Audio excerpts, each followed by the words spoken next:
नमस्कार। India debate में आप सबका स्वागत है। मैं हूं आशुतोष पाठक। मित्रों, मैं इस बिंदु पे बात करना नहीं चाहता था, अपनी प्रतिक्रिया देना नहीं चाहता था, क्योंकि आप जितनी प्रतिक्रिया सुन रहे हैं, जो कुछ भी देख रहे हैं, मेरी नजर उस पर रहती तो है, लेकिन उसे स्वीकार नहीं करती है। ये सीज फायर क्यों हुआ? ट्रंप का ट्वीट पहले क्यों आया? जीडी वेंस का ट्वीट आया, रूबिया का आया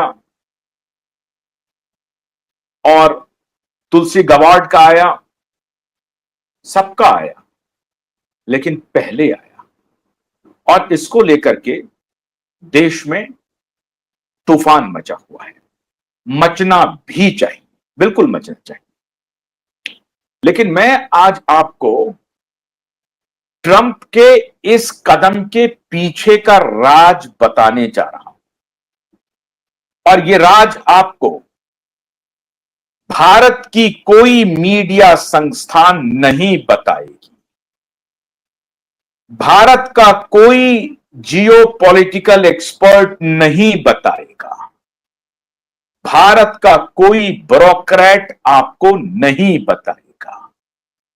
जो बात हम बताने जा रहे हैं, इसकी चर्चा हम तो पिछले 4 वर्ष से कर रहे हैं, लेकिन अब के समय में जब कल सीज फायर हो गया और फिर सीज फायर का घंटे 2 घंटे, सीज फायर हुआ ही नहीं, बल्कि सीज फायर का उल्लंघन लगातार पाकिस्तान करता ही रहा। भारतीय मीडिया ने दिखाना शुरू किया कि भारत पाकिस्तान सीज फायर के अपने वायदे को अमल नहीं कर रहा है, जो उसको करना नहीं था। तो भद पिटती दिख रही थी। और फिर जो मीडिया कल तक मोदी जी के साथ खड़े थे, वो खड़े तो हैं, लेकिन सवाल बहुत गंभीर पूछ रहे हैं। उनको पूछना भी चाहिए। लेकिन आज मैं उन मीडिया संस्थानों से ये पूछना चाहता हूं कि आपकी निगाह असल में उस तरफ क्यों नहीं गई जिस तरफ क्यूबाइड नेटवर्क लगातार प्रधानमंत्री को आगाह करता रहा, बताता रहा, कहता रहा। ऐसा नहीं है कि प्रधानमंत्री जानते नहीं है, ऐसा नहीं है कि प्रधानमंत्री को इसकी जानकारी नहीं है। जानकारी हम लोग तो दे रहे हैं, दूसरे लोग उनको गुमराह कर रहे हैं। हम लोग तो बहुत पहले से दे रहे थे। आज मैं अगर एक बड़ी बात कहूं तो उसे अतिशयोक्ति मत मानिएगा। आज अगर पहलगाम हमले में कौन कौन लोग शामिल हैं, अकेला पाकिस्तान है, यह कहना गलत होगा। पाकिस्तान के साथ साथ कुछ और शक्तियां हैं जो पहलगाम काम कराने के लिए उत्तरदायी हो सकता है, लेकिन दुर्भाग्यपूर्ण बात है कि आप उस तरफ इशारा नहीं कर सकते। फ्रंट में हमें पाकिस्तान, पाकिस्तान की आर्मी, पाकिस्तान की सरकार, पाकिस्तान की आईएसआई, पाकिस्तान में पल रहे सभी आतंकवादी संगठन तो दिखाई पड़ते हैं, लेकिन नेपथ्य में कौन कौन खिलाड़ी है, यह शायद हम कभी इस पर चर्चा नहीं करते। आज वक्त आ गया है उस पर चर्चा करने का, और इसीलिए आज का मेरा ये एनालिसिस जो आपसे मैं बातचीत कर रहा हूं, उसको ध्यान से सुनिए और उस तरफ अपनी नजर को दौड़ाइए। संजीव सान्याल कुछ दिन पहले, जो भारत सरकार के सलाहकार हैं, वो कुछ दिन पहले कुछ इशारा कर रहे थे। हम मुझे नहीं मालूम है कि वो प्रबुद्ध हैं, उनको ये जानकारी नहीं। मैं आपको 2024 अप्रैल माह लिए चलता हूं। अप्रैल 2024 में एलॉन मस्क का दौरा पूरी तरह से तय हो गया भारत आने का। सारी व्यवस्था हो गई थी। भारत में उनको किनसे मुलाकात करनी थी, कहां कहां जाना था, पूरा आइटिनरी तय हो गया था।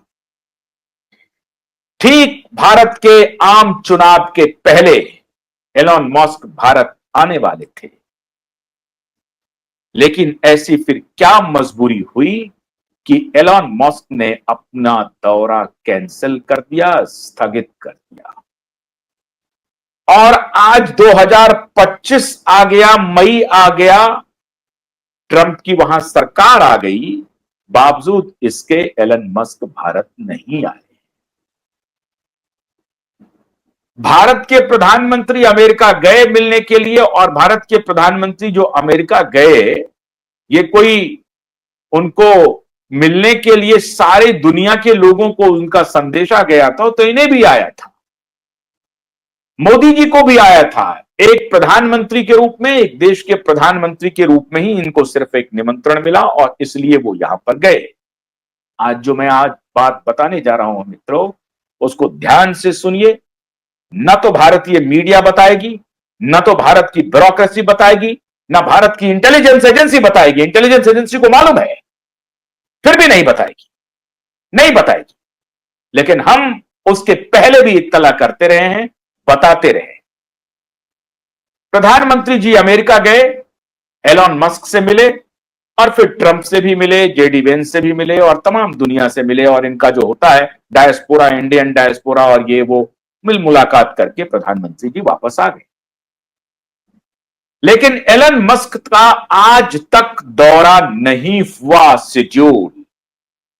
कहा जा रहा है, इनके तरफ से निमंत्रण जा रहा है कि आप टेस्ला के लिए आ जाइए, अपने स्टारलिंक के लिए आ जाइए, आइए आइए आइए, लेकिन एलन मस्क भारत नहीं आ रहे।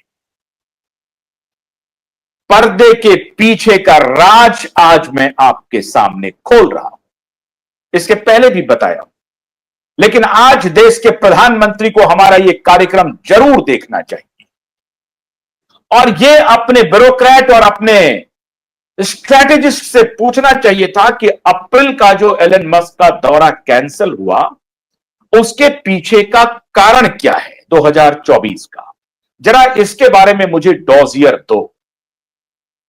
पूछिए अपने देश के उन ब्यूरोक्रेट्स को जो आपको सामने से घेरे हुए हैं। उन सारे ब्यूरोक्रेट्स को बुला करके पूछिए कि एलन मस्क अप्रैल 2024 में भारत आने वाले थे, क्यों नहीं आए, क्या कारण था?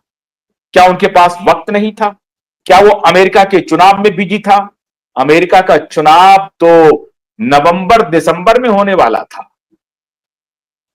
अप्रैल में उनको आना था, वो क्यों नहीं आए? जरा पूछिए प्रधानमंत्री जी। कल के सीज फायर और भारत के गुस्से को आपको सामना करना पड़ेगा। जरा पूछिए अपने उन ब्यूरोक्रेट से कि एलन मस्क ने भारत की यात्रा क्यों स्थगित की। जिस मित्र को आपने कहा था अब की बार ट्रंप सरकार, दुनिया भर के डिप्लोमेट, दुनिया भर के रणनीतिकार, दुनिया भर के राष्ट्राध्यक्ष अचंभित थे, चकित थे कि एक देश का प्रधानमंत्री, एक देश का राष्ट्राध्यक्ष, एक प्रकार से राष्ट्रपति नहीं, प्रधानमंत्री के रूप में मुखिया, सर्वे सर्वा, एक विदेशी दौरे पर जाते हैं और वहां वो राष्ट्रपति के कैंपेनर बन जाते हैं, इलेक्शन कैंपेनर बन जाते हैं। कोई बात नहीं, आपने जो डिप्लोमेसी थी उसकी धार को स्पष्ट किया और कहा कि डिप्लोमेसी का जो एक इंटरनल उसूल होता है, आपने उसको ब्रेक किया कि नहीं, हम जब विदेश जाते हैं तो विदेश में जो पॉलिटिकल पार्टीज है उसमें सभी हमारे मित्र हैं, चाहे वो डेमोक्रेट हो, रिपब्लिकन हो, अपोजिशन हो, सरकार में। हम जब एक बाहरी देश के रूप में उनसे संबंध बनाते हैं तो उसमें बराबरी से बनाते हैं। लेकिन आपने इस मिथ को तोड़ा प्रधानमंत्री जी। आप वहां पर आपने कहा अब की बार ट्रंप सरकार, कुछ ना कुछ तो मन में चल रहा होगा, या यूं ही आपने भावावेश में आकर के यह बयान तो नहीं दिया कि अब की बार ट्रंप सरकार। कोई ना कोई बात जरूर रही होगी, आपके ये मन में बात रही होगी कि जो डेमोक्रेट की सरकार है, या उस वक्त तो बाइडेन पहली बार थे, जब डेमोक्रेट की सरकार है तो उस वक्त आपने कहा कि नहीं, यहां राइट विंगर को रिप्रेजेंट करने वाले, कंजर्वेटिव थॉट्स को रिप्रेजेंट करने वाले। दिक्कत यह है कि लिबरल सबसे ज्यादा कंजर्वेटिव हैं, लेकिन वो खुद को लिबरल बनाए हुए हैं। वो जैसे इन्होंने फैक्ट चेक